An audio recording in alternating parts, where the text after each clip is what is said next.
to do a decade recap of what happened in the 1920s. The Roaring Twenties, a nickname for the decade, was a time of prosperity and cultural change after World War One. World War One, or the Great War at the time, ended on November 11, 1918, and since then the public's faith in the US government and the military's ability to safeguard freedom was at an all-time high. Since then, it has become a time of consumerism, jazz, movies, illegal alcohol, and an economic crisis. Laissez-faire was the act of the government not regulating businesses. This system was mostly enforced by conservative Republicans such as Presidents Harding, Coolidge, and Hoover, and they were all unique in their own ways.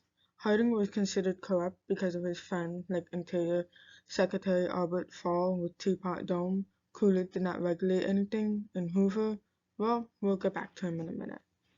Thanks to Henry Ford's assembly line system, older factories started using the same method, which increased productivity.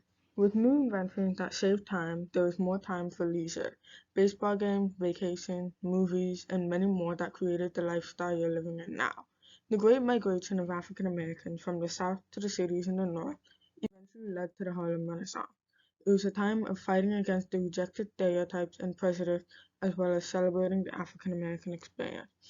Meanwhile, women of all races were finally able to legally vote in the 1920s, granted by the 19th Amendment. The 1920s was also known as the Flapper Era.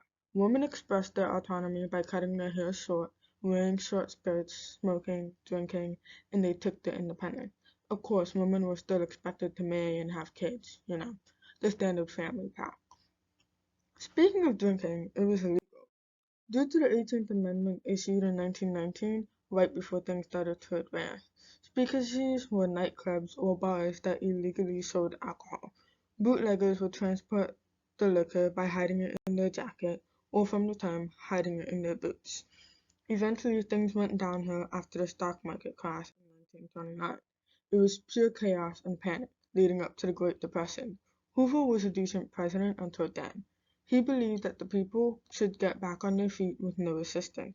The people did not like that. Small towns were created with scrap metal called Hoovervilles, and the newspapers as blankets called Hoover blankets. We can dive deeper into the Great Depression next episode. Thanks for tuning in.